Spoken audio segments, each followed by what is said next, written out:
Fala aí pessoal, sou Jorge Nicola, bem-vindos a mais um vídeo do canal, sempre bom ter vocês por aqui, sem perder tempo pedir para deixar like, se inscrever no canal e ativar as notificações.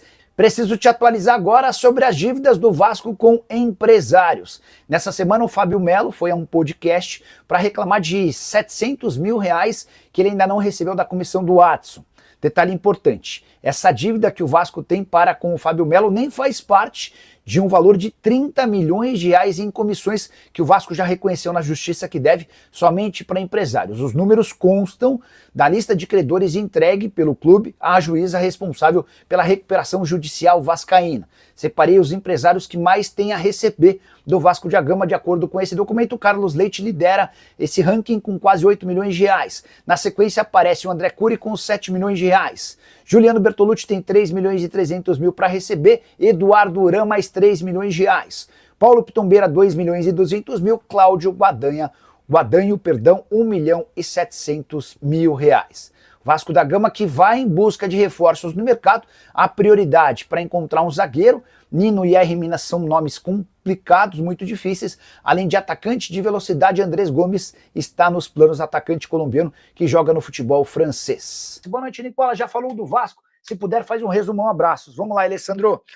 A busca por um zagueiro segue muito complicada. Nem Nino, nem Mina parecem ser negócios viáveis dentro da realidade financeira do Vasco. Vasco que admite problemas financeiros pesados. A boa notícia da sexta-feira foi a informação trazida pelo Flávio Dias de que um cara do mercado de construção civil fechou um acordo com o Vasco para a compra do potencial construtivo de São Januário. Ele pretende usar esse potencial construtivo numa obra que ele pretende fazer no Rio de Janeiro, tá? E a negociação já está bem avançada, já assinaram um memorando de entendimentos e ele tem um prazo de 60 dias para desistir do negócio. Já foram 15 dias e até agora há muita expectativa de que esse acordo seja confirmado, tá bom? Tem alguma contratação próxima no Vasco, Thalys? Algumas tentativas, né? Sobre zagueiros, os nomes do Nino e do R. Mina foram especulados, não acredito que nenhum dos dois vá avançar, são nomes muito difíceis.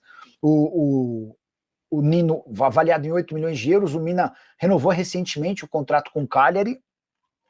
Talvez a negociação não mais fácil, mas que pode acontecer, aquela do Andrés, né, que joga no Lille. Só pegar detalhe, não, peraí. Quer ver? Ó? Acho que é Rennes da França. Estou pegando aqui nas minhas anotações. Peraí. Andrés Gomes. Esse é um atacante colombiano de 22 anos de idade. Não é um namoro novo do Vasco com o Rennes. Num primeiro momento, o Rennes era absolutamente reticente em relação a negociá-lo. Agora, diante da falta de propostas por esse atleta, o Rennes já topa conversar com um pouco mais de atenção com o Vasco.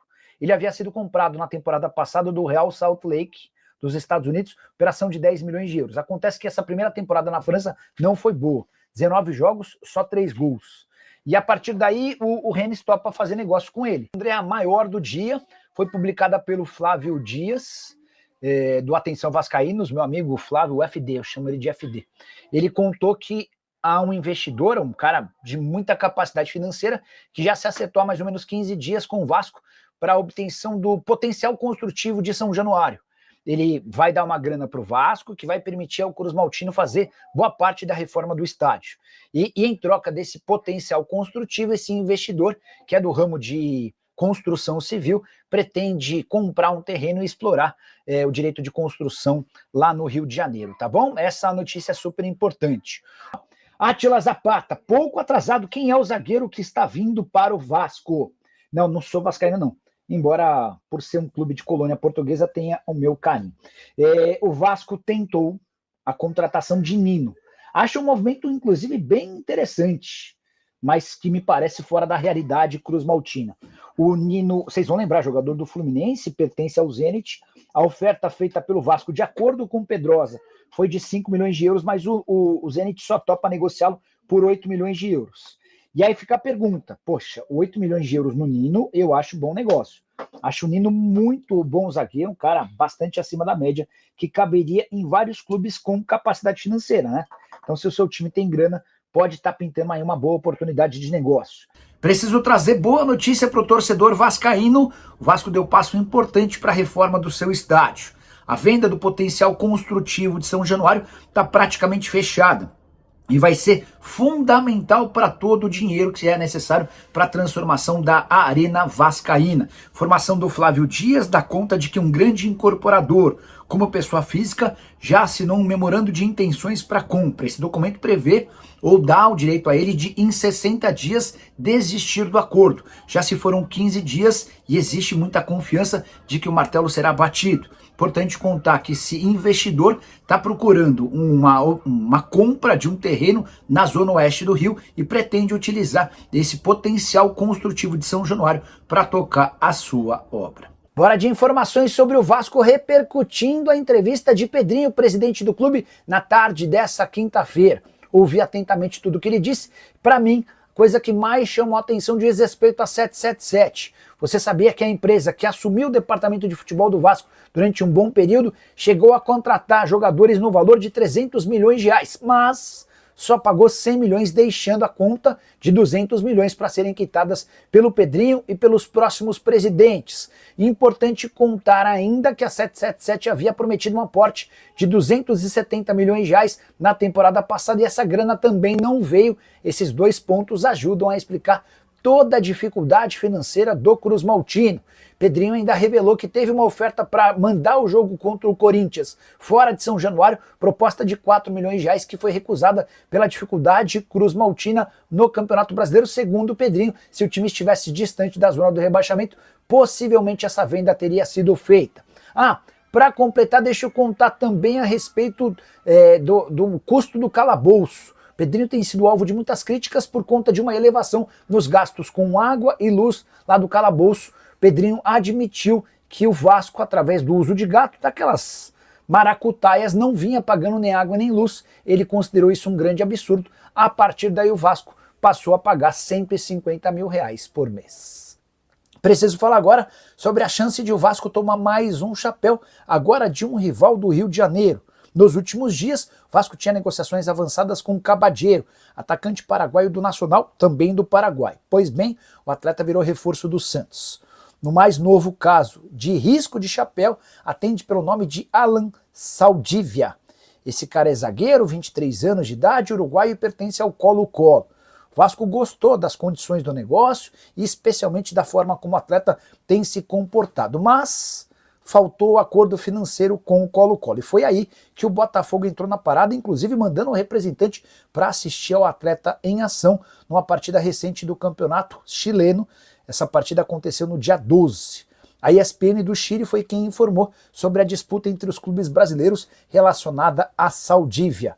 Na atual temporada, 26 jogos e uma assistência, titular absoluto por lá, havia sido contratado em 2021 do Montevideo City, numa operação de 440 mil euros.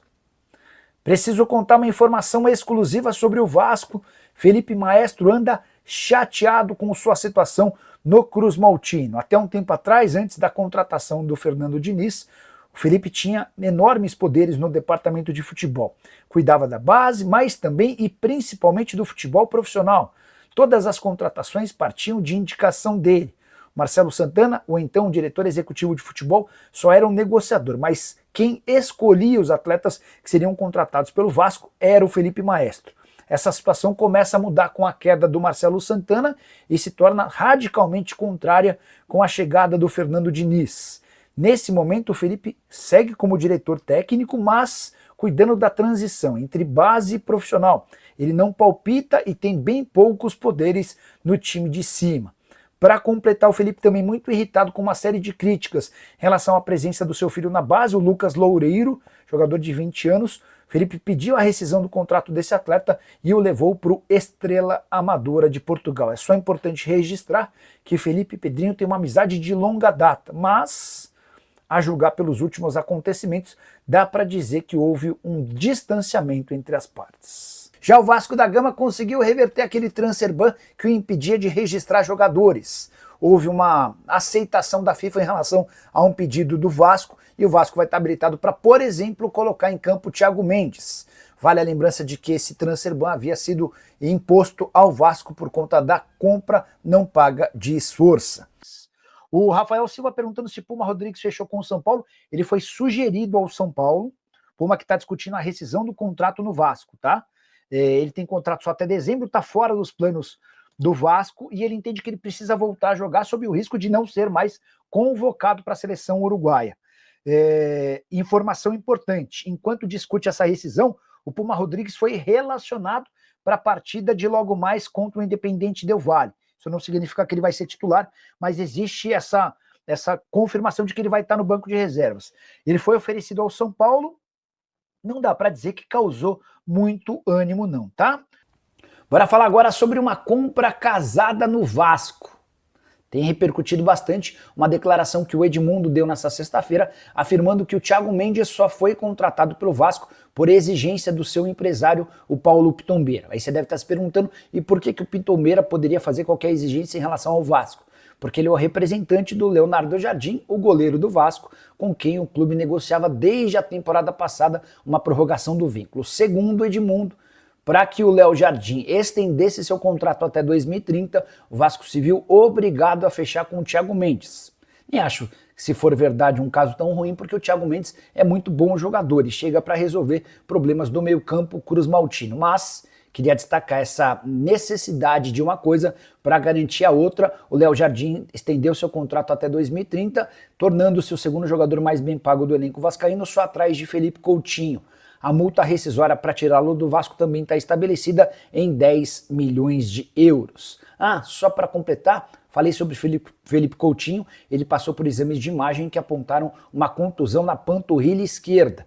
Tempo de recuperação de pelo menos mais 2 semanas, Felipe Coutinho vai trabalhar para estar à disposição para voltar contra o CSA no dia 30, em jogo das oitavas de final da Copa do Brasil. Beleza? Quero te atualizar agora sobre as últimas do Vasco. Cruz Maltino ofereceu 2 milhões e 200 mil reais pelo empréstimo de Gustavo Cabadeiro, atacante de 23 anos de idade, que pertence ao Nacional do Paraguai. Ele é um dos destaques por lá. A ideia do Vasco é contar com esse atleta por 1 ano e com uma opção de compra de 12 milhões e 200 mil reais, salário dele no Paraguai de 100 mil reais por mês, ou seja, não seria um grande problema. Há expectativa de que esse acordo possa ser fechado nas próximas horas. E aí pessoal, beleza? Não se esqueçam de se inscrever no canal, deixar o seu like e ativar o sininho das notificações. Esse foi mais um resumo de notícias da semana do Vasco. Um forte abraço e até o próximo vídeo.